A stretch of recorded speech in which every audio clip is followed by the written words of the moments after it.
เอาแหวพี่น้องนุ่งสุดเก่าอีละพอดีเอาสุดมาสุดนึงนะแล้วก็เสื้อตัวเก่าตัวเพื่อกะเอามาป้าบิ๊กมันแข็งข่าย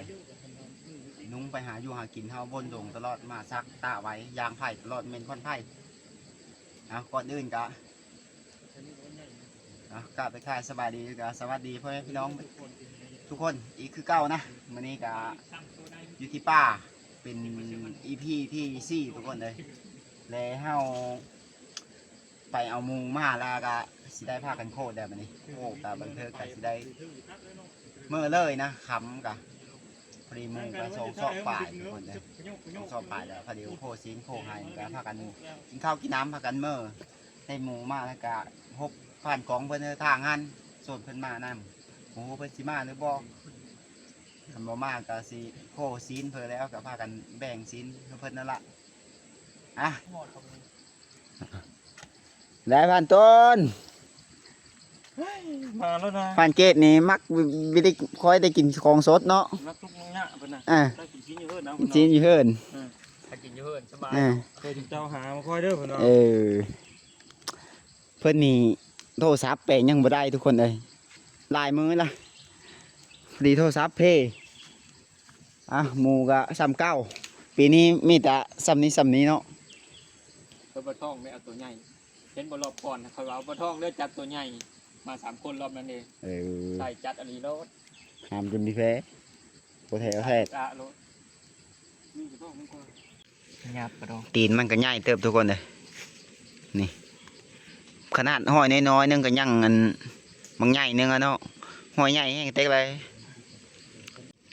จุดนี้จุดที่เหี้ยวกับดักถือนะจนจะเน่ามันนะ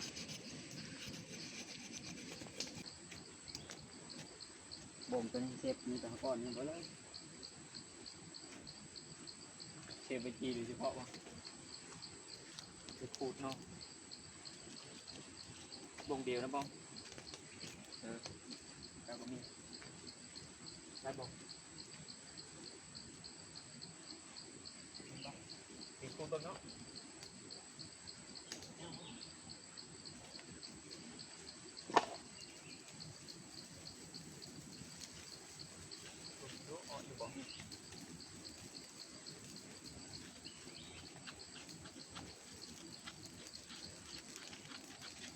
หลังมืออยู่เนาะ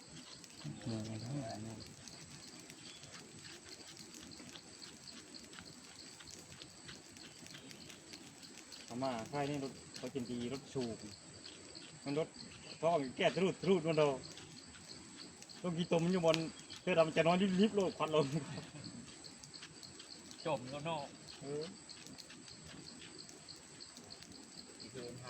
ข้าแต่ไปแดดเนาะแดดได้หมูแล้วเนาะแดดแล้วได้รถได้ก็ได้มันได้แต่ตอนฝนคุณถึงมือมาเอาไปว่าไงเยอะ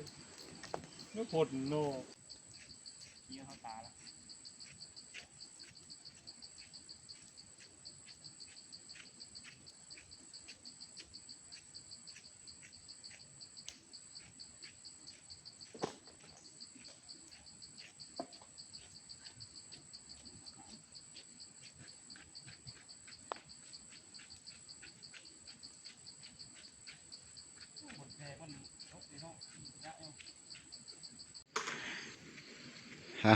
ถือว่า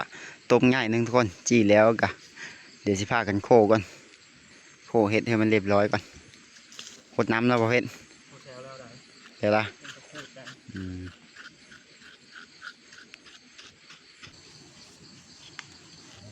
จะผ่านกล้องบ่เนี่ยเอาเห็นไปซื้อได้เป็นคากว่าเข้าไปนั่นก็ถือว่าสุดยอดแล้วการแต่งปั่นสุดยอดคูณ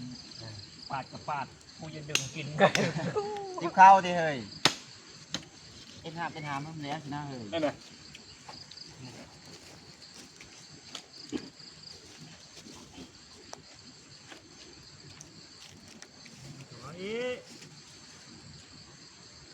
คนวันเดียวคือข่าวโย่ว่ารักหมูจะรอดได้หมูมีแมนจังหมูมีแมน 4 ตอนเนาะ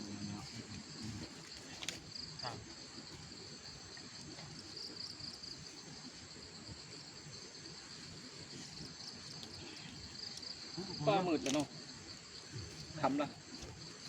อีกมาละ โอ้ปิ้งหำมันหำหมูคักขนาดตัวนี่กินแล้วก็เมื่อได้นี่มันเป็นได้คือหายะแท้นี่คักๆมึงดูนี่ ถอกแชงเลย เขายัดได้ทุกคนได้นี่ตัวคักขนาด เอาบะบีมันก็พอ ผม เนาะ งัด ดูหามาบักไม่เมยติดหนังมึงดูดีงำเนาะไม่ยาก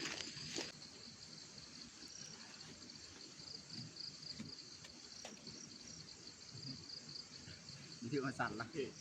อะไรมีเท้าผมลองนะเป็นนี่ สีเยอะเยอะอ่อนๆเนาะ มันจะเซี่ยวไปรถตัวทีมันเยอะส่งเหลวน้อยนึงนะ ยำเลยยำผมดูอ้าว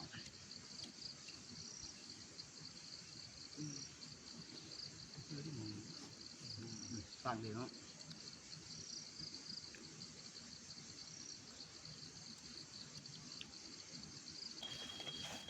เอาได้เอาก้อนได้เดี๋ยวนี้เอาก้อนละเอาตัวลายได้ค่อยปั่นแล้วกับต้น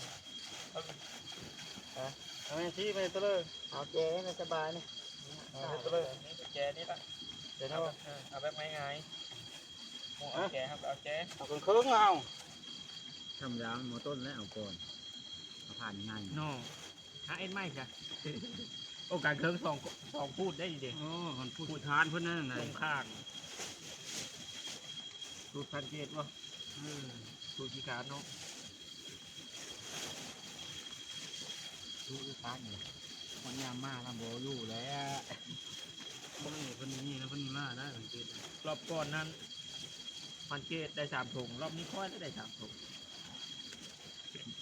ไม่น่าเต็งให้ได้เลยเห็นเลยถ่ายนี่แน่เห็น ได้ห่าง หมดชุดนี่เลย นั่นจะไปได้ตีนจะได้ห่าง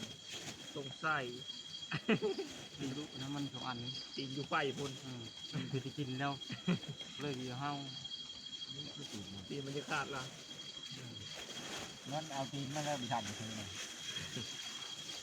เอาตัวไม่มีตีนเอาเนาะ คิดตายโลเลย รถก้อนน้อยนึง ก่อนไม่ทำดี ทำเบลแล้วก้อนทำเป็นปันซี่ ยังมีทำด้วย เดินเมนแล้วเนาะเอาตัวนั้นเอาอีก ข้างในมันทำปั้นเลย นิดน้อยนึง ซีนกะมาใส่รถเรียบร้อยนะพอดีขานึงคือเขาสานะเขาบางคนวันจานกองพละแล้วเวทโอเคพร้อมเดินทางมานี่อยู่ดีไม่แห้งเดี๋ยวเมื่อก่อนทุกพ่อแม่พี่น้องเอ้ยพอกันอยู่บ้านพละทางกับมันยะเนี่ย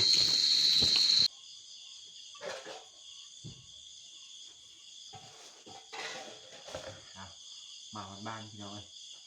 มืดเลย10 โมงเลยยังรู้ยังทนเลย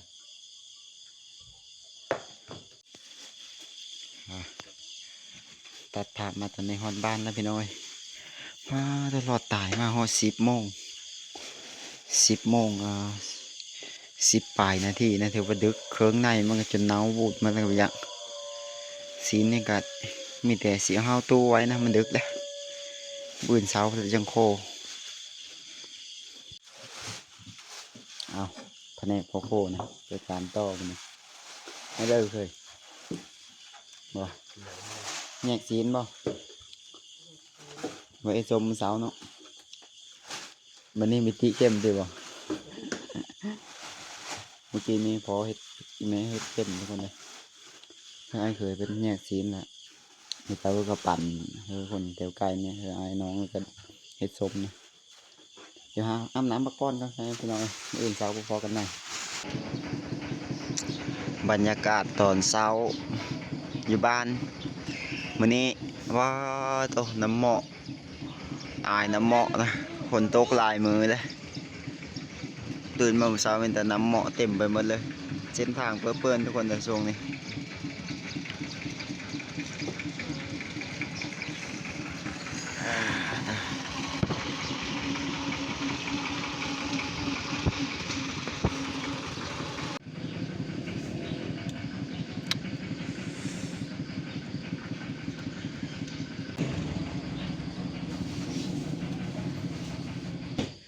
ตื่นมาเสียสี หายไปเลยแหมแบ่งซีนเรียบร้อยแล้วตื่นมาท้องมือแห้งในคืนนี้นะตอนนี้เลยเท่านี้แหละซีนกันดิแม่นบอกกระดูกมัน กระดูกแข็ง2 อันในซีนเหลยแต่อยู่ใน3ไปเลยตื่นสวายเขาปั่นมาเลยเท่านี้เลยมื่อนี้เนี่ยสีเฮ็ดกินเพื่อได้ตอนเช้าเนี่ยเจอข้าวทุกคนเลยคืนนี้มานอนลาดเลยเมื่อยแห้ง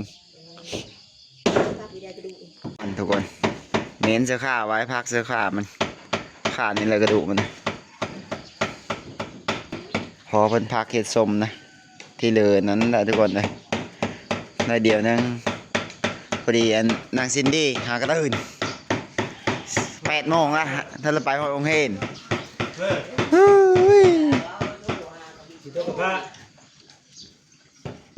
นี่อาหารเช้าปิ้งซีนแล้วก็ปิ้งพุงมันแล้วหามแซ่บบ่ลาบกระเหาะบ่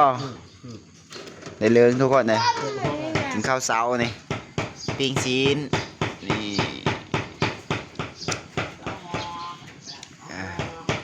ปิ้งซีนตัวตื่นสายเนาะครับนั่นฮัตตมาดเสื้อคักหมอขี้น้อยนี่คือพระนะ ขนาดโต๊ะเพิ่นนั้นมันยังดีอยู่มันเป็นหุ่มหนองไงอย่าต้องการมือเยอะใช่ไหมเยอะนะมวยตุ่มหันจ่าไม่มาก10 โมงมาหอดขึ้นนะผ้าคือ ว่า บ้าน ตัวใจมาโค้งเลยหน้าก็ไม่มาโค้งตัวตู้ก็ต้องมีเยอะละ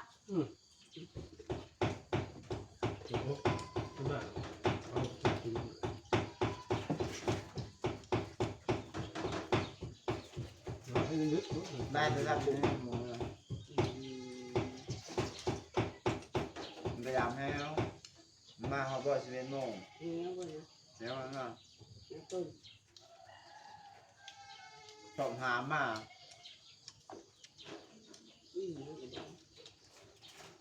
เต้าตัวหลับแดงไม่ยอมงอดหน้าแล้วยังไงตัด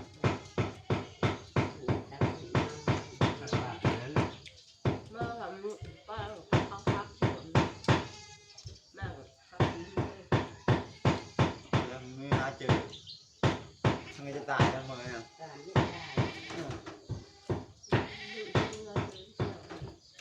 คิดว่าโอ้โหแล้วเป็นชาติที่โกงเป็นชาติได้คือคนที่5 คน2 คนนะข้ามพวกกระห่างฮะแล้วก็ขานึงจอกอายุพี่จอกอายุพี่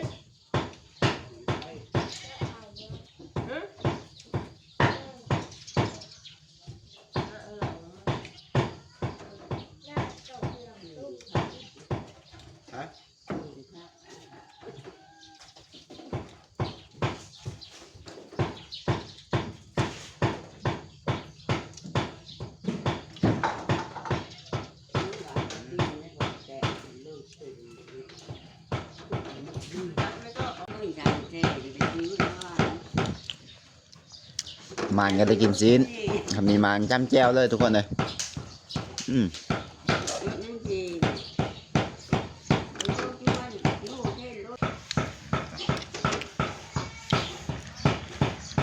รู้ว่าเดี๋ยวเพชรก้อนนี่กับเจ๊ไปเลยน้อย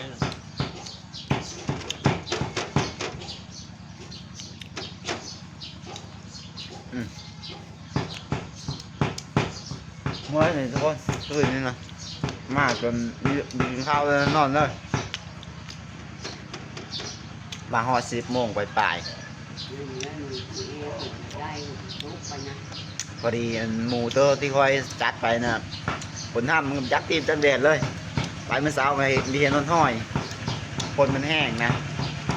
พอดีต้นพยายามแฮวได้มันถึงได้อยู่แฮว และ